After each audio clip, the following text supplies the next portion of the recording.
I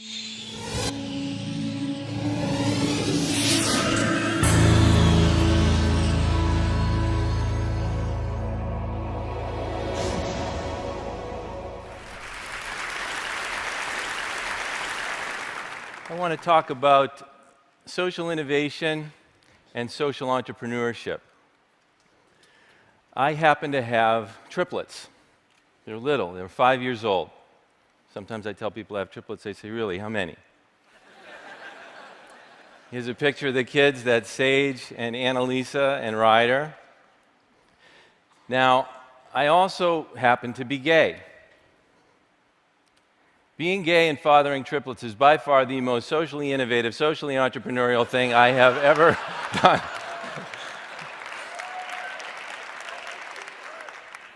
The real social innovation I want to talk about involves charity.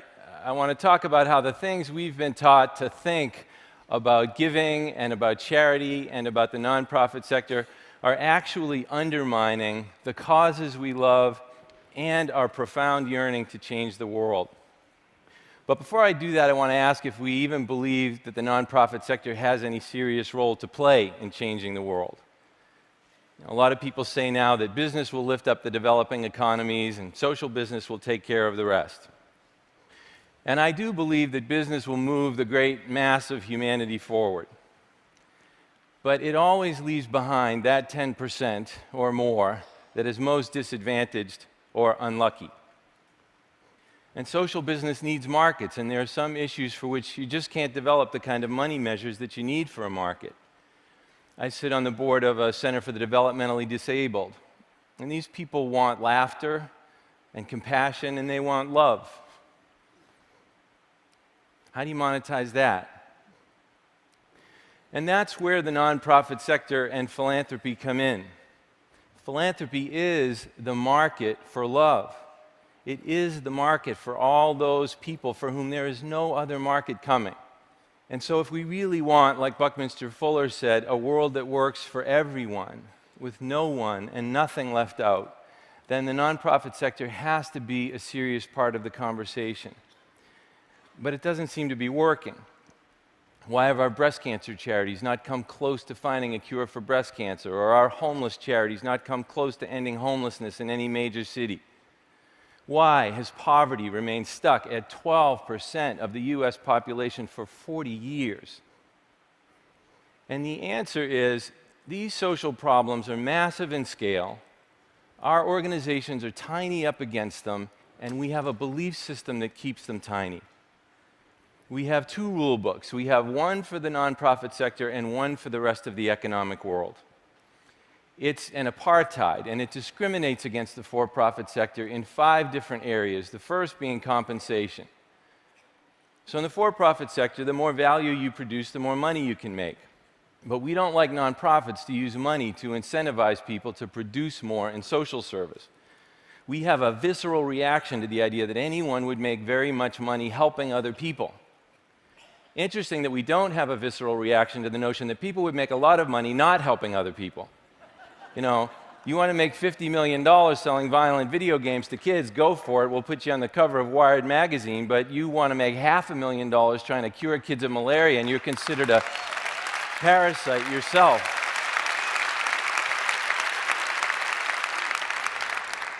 And we think of this as our system of ethics, but what we don't realize is that this system has a powerful side effect, which is it gives a really stark, mutually exclusive choice between doing very well for yourself and your family or doing good for the world to the brightest minds coming out of our best universities, and sends tens of thousands of people who could make a huge difference in the nonprofit sector marching every year directly into the for-profit sector because they're not willing to make that kind of lifelong economic sacrifice. Business Week did a survey, looked at the compensation packages for MBAs 10 years out of business school. And the median compensation for a Stanford MBA with bonus at the age of 38 was $400,000. Meanwhile, for the same year, the average salary for the CEO of a $5 million plus medical charity in the US was $232,000, and for a hunger charity, $84,000. Now, there's no way you're going to get a lot of people with $400,000 talent to make a $316,000 sacrifice every year to become the CEO of a hunger charity. Some people say, well, that's just because those MBA types are greedy. Not necessarily. They might be smart. It's cheaper for that person to donate $100,000 every year to the hunger charity, save $50,000 on their taxes, so still be roughly $270,000 a year ahead of the game, now be called a philanthropist because they donated $100,000 to charity, probably sit on the board of the hunger charity, indeed probably supervise the poor SOB who decided to become the CEO of the hunger charity, and have a lifetime of this kind of power and influence and popular praise still ahead of them. The second area of discrimination is advertising and marketing. So we tell the for-profit sector, spend, spend, spend on advertising until the last dollar no longer produces a penny of value. But we don't like to see our donations spent on advertising and charity. Our attitude is, well, look, if you can get the advertising donated, at 4 o'clock in the morning, I'm okay with that. But I don't want my donation spent on advertising. I want it to go to the needy. As if the money invested in advertising could not bring in dramatically greater sums of money to serve the needy. In the 1990s, my company created the long-distance AIDS ride bicycle journeys and 60-mile-long breast cancer 3-day walks. And over the course of 9 years, we had 182,000 ordinary heroes participate, and they raised a total of $581 million. They raised more money more quickly for these causes than any events in history, all based on the idea that people are weary of being asked to do the least they can possibly do. People are yearning to measure the full distance of their potential on behalf of the causes that they care about deeply. But they have to be asked. We got that many people to participate by buying full-page ads in the New York Times and the Boston Globe and primetime radio and TV advertising. Do you know how many people we would have gotten if we put up flyers in the laundromat? Charitable giving has remained stuck in the U.S. at 2% of GDP ever since we started measuring it in the 1970s. That's an important fact because it tells us that in 40 years, the nonprofit sector has not been able to wrestle any market share away from the for-profit sector. And if you think about it, how could one sector possibly take market share away from another sector if it isn't really allowed to market? And if we tell the consumer brands, you may advertise all the benefits of your product, but we tell charities, you cannot advertise all the good that you do, where do we think the consumer dollars are going to flow? The third area of discrimination is the taking of risk in pursuit of new ideas for generating revenue. So Disney can make a new $200 million movie that flops, and nobody calls the Attorney General. But you do a little $1 million community fundraiser for the poor, and it doesn't produce a 75% profit to the cause in the first 12 months, and your character's called into question. So nonprofits are really reluctant to attempt any brave, daring, giant-scale new fundraising endeavors for fear that if the thing fails, their reputations will be dragged through the mud. Well, you and I know when you prohibit failure, you kill innovation. If you kill innovation in fundraising, you can't raise more revenue. If you can't raise more revenue, you can't grow. And if you can't grow, you can't possibly solve large social problems. The fourth area is time. So Amazon went for 6 years without returning any profit to investors, and people had patience. They knew that there was a long-term objective down the line of building market dominance. But if a nonprofit organization ever had a dream of building magnificent scale that required that for 6 years, no money was going to go to the needy, it was all going to be invested in building this scale, we would expect a crucifixion. And the last area is profit itself. So the for-profit sector can pay people profits in order to attract their capital for their new ideas, but you can't pay profits in a nonprofit sector. So the for-profit sector has a lock on the multi-trillion-dollar capital markets, and the nonprofit sector is starved for growth and risk and idea capital. Well, you put those 5 things together, you can't use money to lure talent away from the for-profit sector, you can't advertise on anywhere near the scale the for-profit sector does for new customers, you can't take the kinds of risks in pursuit of those customers that the for-profit sector takes, You don't have the same amount of time to find them as the for-profit sector, and you don't have a stock market with which to fund any of this, even if you could do it in the first place, and you've just put the nonprofit sector at an extreme disadvantage to the for-profit sector on every level. If we have any doubts about the effects of this separate rule book, this statistic is sobering. From 1970 to 2009, the number of nonprofits that really grew, that crossed the $50 million annual revenue barrier, is 144. In the same time, the number of for-profits that crossed it is 46,136. So we're dealing with social problems that are massive in scale, and our organizations can't generate any scale. All of the scale goes to Coca-Cola and Burger King. So why do we think this way? Well, like most fanatical dogma in America, these ideas come from old Puritan beliefs. The Puritans came here for religious reasons, or so they said, but they also came here because they wanted to make a lot of money. They were pious people, but they were also really aggressive capitalists. And they were accused of extreme forms of profit-making tendencies compared to the other colonists. But at the same time, the Puritans were Calvinists. So they were taught literally to hate themselves. They were taught that self-interest was a raging sea that was a sure path to eternal damnation. Well, this created a real problem for these people, right? Here they've come all the way across the Atlantic to make all this money. Making all this money will get you sent directly to hell.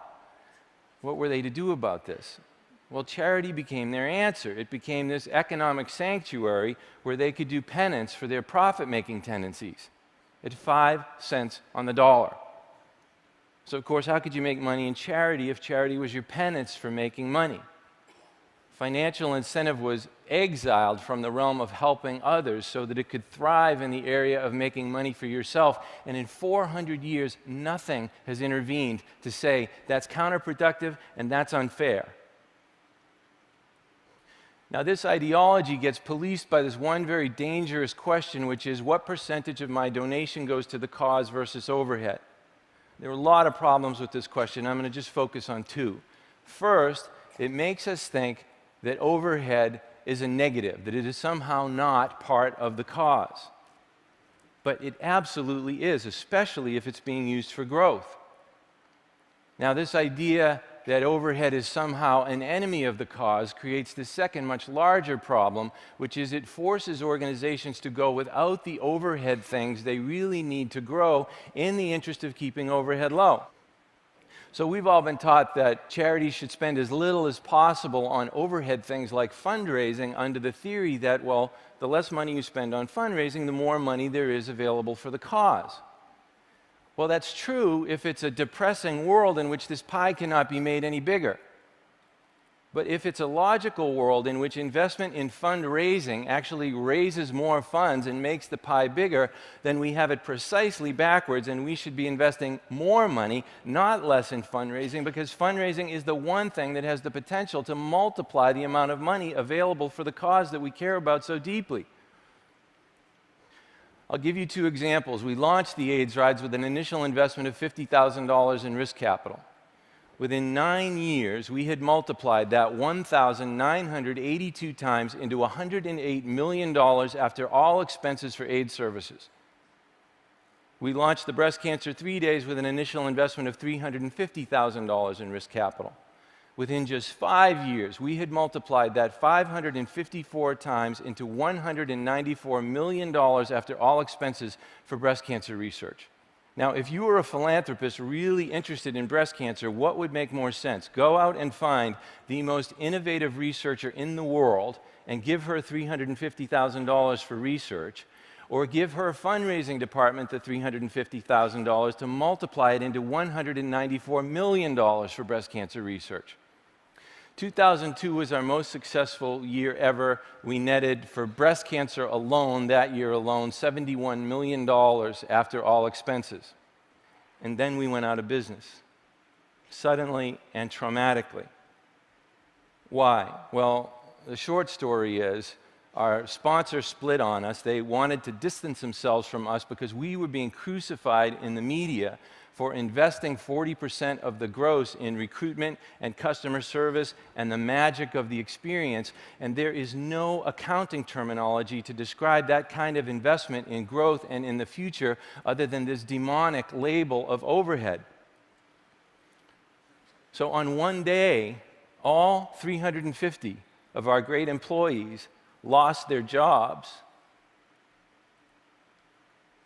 because they were labeled overhead. Our sponsor went and tried the events on their own. The overhead went up. Net income for breast cancer research went down by 84%, or $60 million in 1 year. This is what happens when we confuse morality with frugality. We've all been taught that the bake sale with 5% overhead is morally superior to the professional fundraising enterprise with 40% overhead. But we're missing the most important piece of information, which is, what is the actual size of these pies? Who cares if the bake sale only has 5% overhead if it's tiny? What if the bake sale only netted $71 for charity because it made no investment in its scale, and the professional fundraising enterprise netted $71 million because it did? Now, which pie would we prefer, and which pie do we think people who are hungry would prefer? Here's how all of this impacts the big picture. I said that charitable giving is 2% of GDP in the United States. That's about $300 billion a year. But only about 20% of that, or $60 billion, goes to health and human services causes. The rest goes to religion and higher education and hospitals. And that $60 billion is not nearly enough to tackle these problems. But if we could move charitable giving from 2% of GDP up just one step to 3% of GDP by investing in that growth, that would be an extra $150 billion a year in contributions. And if that money could go disproportionately to health and human services charities, because those were the ones we encouraged to invest in their growth, that would represent a tripling of contributions to that sector. Now we're talking scale. Now we're talking the potential for real change. But it's never going to happen by forcing these organizations to lower their horizons to the demoralizing objective of keeping their overhead low. Our generation does not want its epitaph to read, "We kept charity overhead low."